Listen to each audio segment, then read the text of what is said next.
L'école alternative de l'envol du colibri de la chute vous souhaite bonne année!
Scolaire Le Monde, nous avons eu la chance d'interviewer le duo d'humoristes Dominique et Martin. Dominique Sion a 50 ans et Martin Cloutier, 53 ans. Ils forment un duo en 1993 après s'être rencontrés à l'École nationale de l'humour. Ils produisent en stand-up en alternance, mais ils ont un meilleur succès en duo. Ils lancent ainsi en 1999 une première tournée. De 2001 à 2003, ils animeront la série télévisée Dominique et Martin à TQS.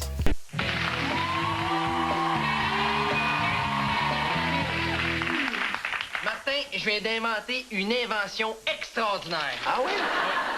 C'est un cube avec des couleurs, là. Là, tu bouges ça dans tous les sens pour être capable de mettre les couleurs ensemble.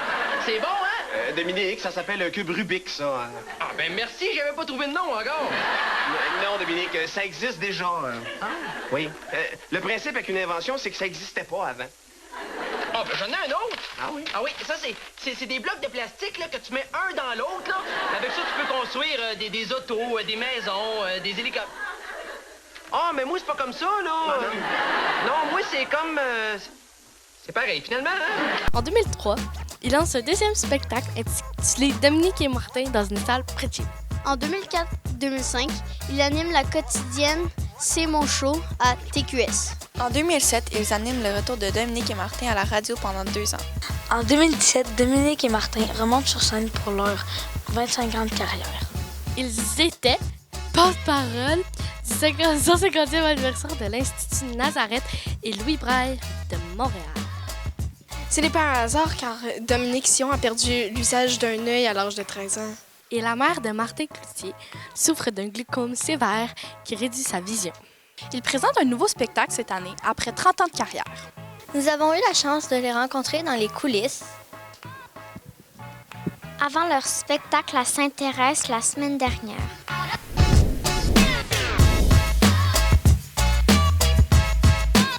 Quel genre de petit enfant étiez-vous quand vous étiez petit? J'étais un enfant, je pense que j'étais un enfant pas tannant, mais j'aimais ça faire rire. J'aimais ça faire des blagues, j'aimais ça amuser mes amis, mes amis en classe. Là, j'étais ça. J'aimais beaucoup faire des exposés oraux, parce que ça me permettait de faire rire les autres quand je faisais des exposés oraux. Ouais, j'étais de même. Moi, j'étais un peu comme Dominique. On était une famille nombreuse, fait que je faisais rire mes frères et sœurs. On était 9 enfants chez nous, puis moi, j'étais un peu dans le milieu. Fait que je faisais rire les plus petits puis les plus grands. J'étais un peu un singe quand j'étais petit. Puis à l'école aussi, comme Dominique, dans la classe, j'étais vraiment celui qui dérangeait un peu le groupe, mais pas tant. Quand vous êtes rencontrés et comment avez-vous commencé à faire votre duo? On s'est connus, Dominique et moi, à l'École nationale de l'humour en 1992. Ça fait longtemps, ça, là. Ça va faire 30 ans qu'on travaille ensemble l'été prochain. Et donc, on se connaissait pas, nous. Moi, je viens de Louisville, en Mauricie. Et Dominique, lui, est natif de Saint-Eustache. Bien, natif de Chappais, mais il a grandi à Saint-Eustache. Donc, on se connaissait pas. On était loin géographiquement. On s'est vraiment connus à l'École de l'humour. Puis pendant toute l'année, on se disait, on devrait faire un numéro ensemble. Puis ça n'a jamais donné, mais à la fin, on était des amis. Puis là, on a décidé de commencer à faire des spectacles avec chacun nos numéros. Puis tranquillement, on a commencé à faire des numéros ensemble. Puis là, ben, ça n'a jamais arrêté depuis 30 ans. Est-ce que c'est gênant ou stressant à faire vos spectacles? Quand on a commencé, on trouvait ça stressant. Hein? Aujourd'hui, on est comme plus excités. On a une bonne nervosité, qu'on dit. Puis on a besoin de ça. C'est ça qui nous allume, c'est ça qui nous craint pour qu'on puisse faire le meilleur spectacle possible. Mais quand on a commencé les premières fois, la nervosité était pas le fun. Hein? On avait toujours... Parce qu'il y a plusieurs peurs quand tu commences puis que tu sais pas, tu connais pas ton métier encore, c'est d'avoir des blancs, d'oublier des blagues, des affaires comme ça. Fait que c'était un peu ça qui nous faisait peur, mais avec le temps, c'est devenu une très bonne nervosité. Puis ça prend ça. Ouais. Ça prend cette nervosité-là. Moi, contrairement à Dominique, des fois, je suis encore stressé par moment. Ça dépend de... Quand le spectacle est neuf, mettons, tu sais, un nouveau show qu'on connaît pas puis qu'on maîtrise pas encore comme il faut, moi, ça me stresse beaucoup de pas maîtriser le show encore puis d'être sûr de pas oublier mes textes, de pas nuire à Dominique non plus à la scène. Mais plus on le fait, comme sur le chemin dans notre carrière, plus on fait un show donné, puis qu'on l'apprend, puis qu'on le maîtrise, bien là, de moins en moins, on est nerveux. Mais il y a encore des moments, des fois, tu es fatigué, tu es malade un peu, tu as eu une mauvaise journée. Ça peut arriver des fois qu'on a des mauvaises journées aussi. Fait que là, des fois, ça m'inquiète un petit peu plus de faire le show avec la bonne énergie, puis de la bonne façon, t'sais. Est-ce que c'est difficile de trouver des nouvelles blagues? Je dirais oui et non. En fait, ce qui est difficile, c'est de trouver la bonne idée pour écrire un numéro. C'est une fois que tu as trouvé la bonne idée, celle qui t'allume le plus, c'est plus facile à écrire. Mais des fois, quand tu cherches une idée, puis des fois, tu penses à quelque chose, tu penses que ça va être drôle, tu penses que tu vas être capable d'écrire des bons gags, mais tu te rends compte que après 2-3 gags, l'idée est pas si bonne que ça, ce qui fait que finalement, ça donne pas un bon numéro. Fait que des fois, tu changes d'idée. Mais quand tu as la bonne idée, c'est facile de trouver des bons gags. Il y a des moments que ça va bien, puis il y a d'autres moments où tu penses que tu as un bon gag, tu vas écrire le numéro complet, mais le monde dans la salle rit pas.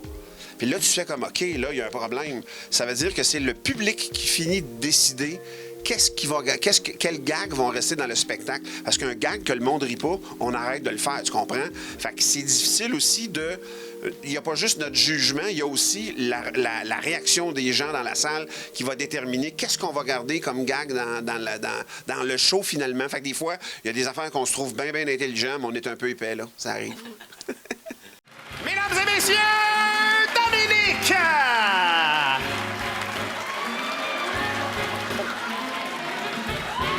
Hey! 6 assiettes! Bravo, Dominique! Personne ne fait ça, c'est incroyable!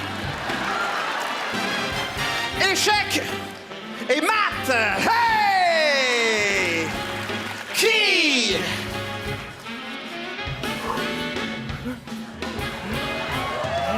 Hey! Qui? Mieux que ça! Oh. Merci. 8!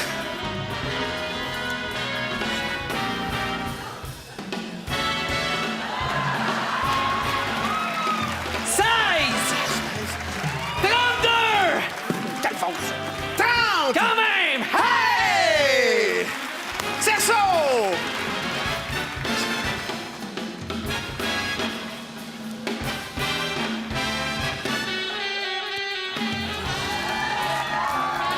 Hey!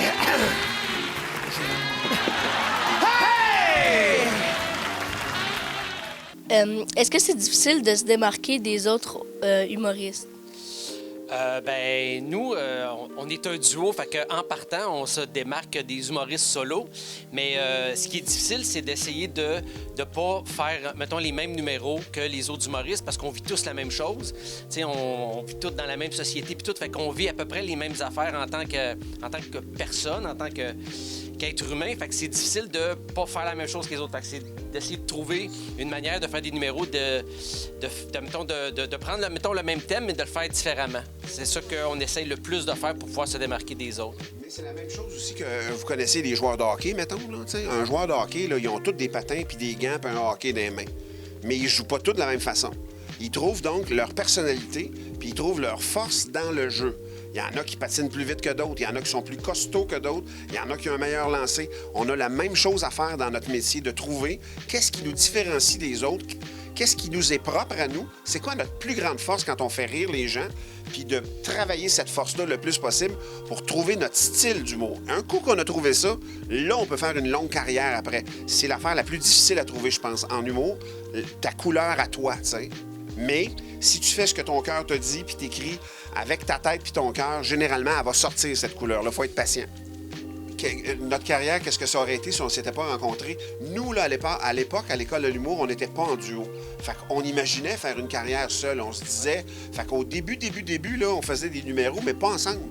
Notre premier show, là, la première heure de spectacle qu'on a fait ensemble, en fait, on faisait des shows, des numéros en alternance. Je faisais un numéro, Dominique était backstage, puis à un moment donné, Dominique prenait ma place, puis on faisait ça pendant 1 heure de temps, tu sais. Fait que oui, on avait une idée de... Mais j'ai jamais extrapolé longtemps de genre, tu sais, t'es mieux... Je considère que je suis chanceux d'avoir trouvé Dominique dans la vie, puis d'avoir découvert le duo qu'on fait, tu sais. Oui, parce que... Tu sais, une fois qu'on a commencé en duo, quand on a commencé à faire ça en duo, on voyait toutes les possibilités qu'on avait, tu sais, les idées de numéros qu'on avait, puis on sentait qu'on avait beaucoup de choses à explorer en duo. Fait que cette idée-là de dire « Ouais, mais si, admettons, j'avais été seul », on dirait que c'est comme un peu effacé avec le temps.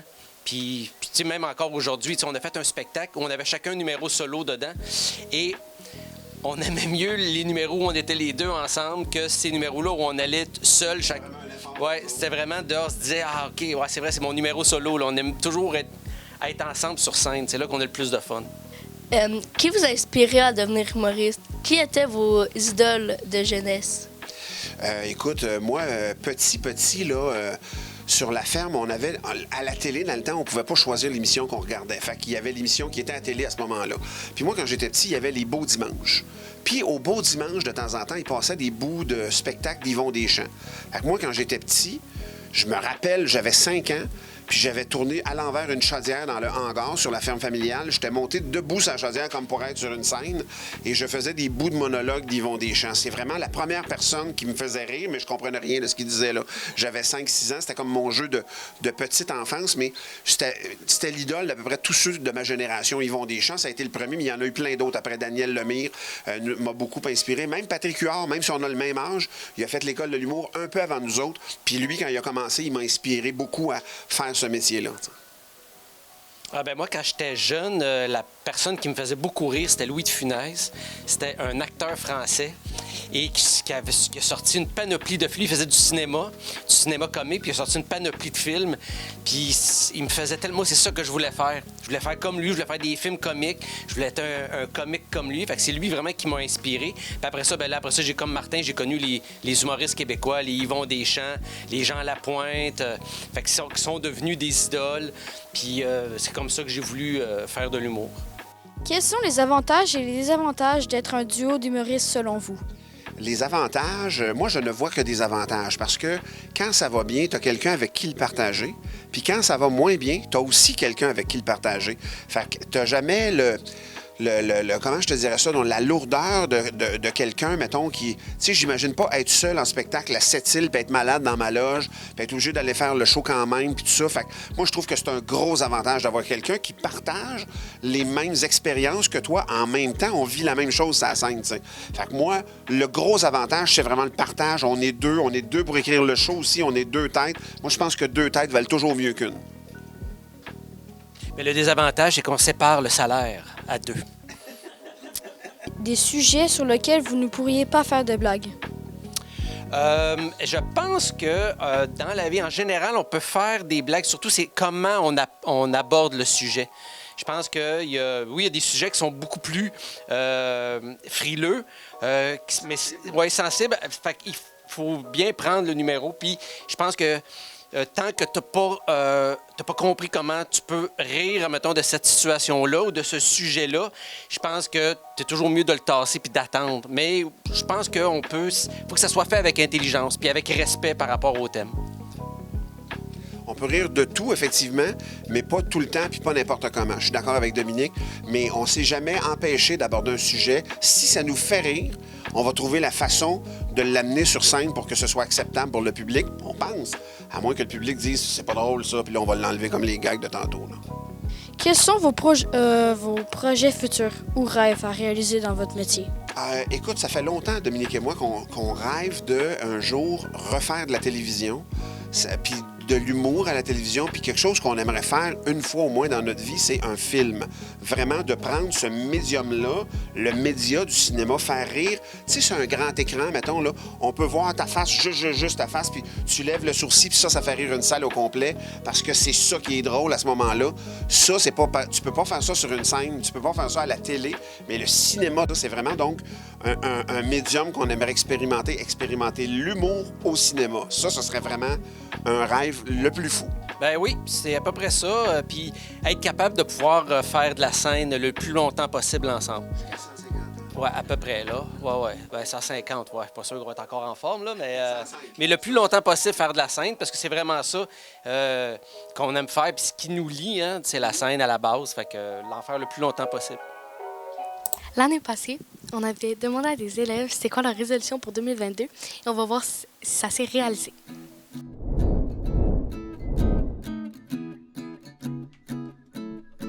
Ce serait quoi ta résolution pour 2022?